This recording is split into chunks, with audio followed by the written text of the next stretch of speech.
The word defenestrate sounds fancy, but it means throwing someone out of a window. This can happen anywhere with glass and gravity. But Prague, a beautiful city with tall towers, has a special connection to this deadly act. For hundreds of years, windows in this city have been more than just openings to the street below. They've been doorways to wars, changes, and mysteries that changed European history. The first fall, 1419.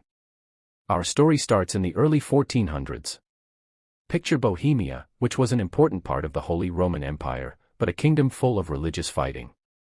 Years before Martin Luther challenged the church, a Czech priest named Jan Hus was already fighting against Rome's power.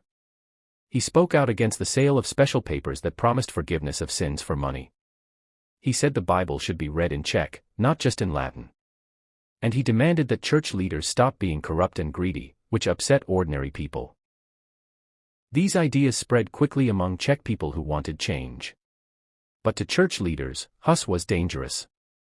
In 1411, he was kicked out of the church. When he was promised safe travel to defend his ideas at the Council of Constance in 1414, he was instead put in chains. He was called a heretic and burned alive in 1415. His death didn't kill his ideas, it made him a hero. His followers, called Hussites, were angry as tensions grew in a kingdom already torn apart by competing church leaders. By July 1419, Prague was ready to explode. On July 30th, a Hussite priest led an angry crowd to Prague's new town hall. They demanded the release of their imprisoned friends. What happened next depends on who tells the story. Maybe stones were thrown from the windows. Maybe insults made the crowd angry. Either way, something snapped. The mob rushed into the hall. Moments later, Prague's mayor, a judge, and several council members were grabbed and thrown from the upper windows onto the stone street below. Most died when they hit the ground. Those who survived were beaten to death by the waiting crowd outside. This wasn't just random violence. This was the spark that started the Hussite Wars, a brutal fight that lasted 17 years across Bohemia and changed the religious and political map of Central Europe. The Forgotten Fall, 1483. Jump forward 60 years. The Hussite Wars had ended and there was an uneasy peace between the moderate Hussites, called Utraquists, and the Catholic nobles. On paper, they worked together. In reality, they didn't trust each other. Catholics whispered about heresy. Hussites feared being wiped out. In September 1483, rumors spread that Catholic leaders planned to strike first, removing Hussites from important positions. The Utraquists decided to act first. On the night of September 24th, mobs attacked the old and new town halls. History repeated itself. Councillors were grabbed and thrown from the windows into the darkness. By morning, the Hussites controlled Prague. Their takeover worked. Unlike the first window throwing, this one didn't start a war. Talks followed and an uneasy balance returned.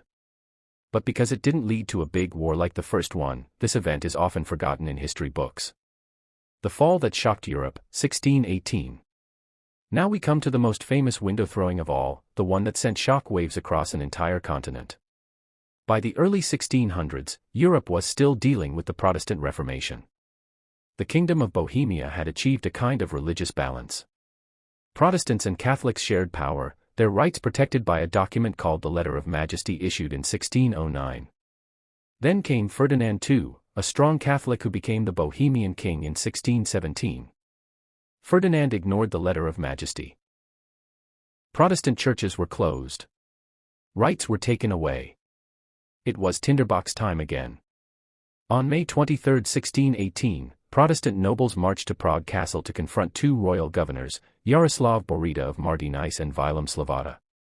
Their secretary, Philip Fabricius, was also there. The nobles demanded answers about their violated freedoms.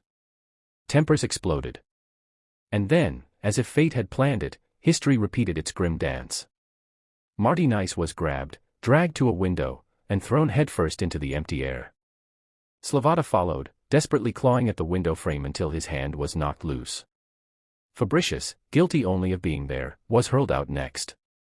3 men fell from a dizzying height and somehow lived. Protestants said they landed in a pile of manure. Catholics claimed angels saved their fall. Whatever the truth, they survived. Fabricius even got the ironic title, von Hohen Fall, meaning, of the high fall. But the survival of those men didn't prevent disaster. This act started the Bohemian Revolt, which grew into the 30 Years' War, one of the most destructive fights in European history. Armies destroyed the continent.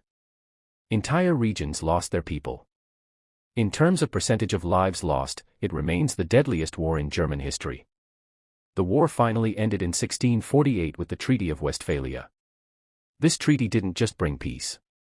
It redrew borders and established the idea of the sovereign nation-state, the system that still shapes world politics today. The last shadowed fall, 1948. For centuries, Prague's windows seemed to whisper of faith and power. But in the 1900s, they became connected with political ideas and spying. On the morning of March 10, 1948, the body of Jan Masaryk, the foreign minister of Czechoslovakia, was found beneath the window of the foreign ministry. Just weeks earlier, President Edvard Beneš had asked him to stay in office despite a communist takeover of the government. Masaryk agreed. The official story claimed suicide, or perhaps an accident, but few believed it, even under heavy Soviet control. Whispers of murder continued. After the communist government collapsed, new investigations followed in 2004, 2019, and 2025. Each dug deeper into that night. Masaryk's servant remembered seeing 3 men arrive late in the evening. Through the door, he heard Masaryk's voice, "I will not do this for you. I will sign everything, but not this. I will do everything, but this can happen only over my dead body." Shouting continued for an hour. At 11:45 p.m., the servant was sent away, the last person known to see Masaryk alive. Who were those men? What did they want? We may never know. But today, most historians agree, Masaryk did not jump. He was pushed. Walk through Prague today and you'll be charmed by its Gothic churches, its colorful Baroque buildings, its skyline full of tall spires. You'd never guess how many windows here have witnessed history's turning points. But as the old stones whisper their secrets, one lesson remains: Prague's windows are much more than just parts of buildings. They're places where power, faith, and politics have clashed, sometimes violently, leaving effects that still shape our world. So by all means, enjoy the view. Just keep a safe distance from the edge.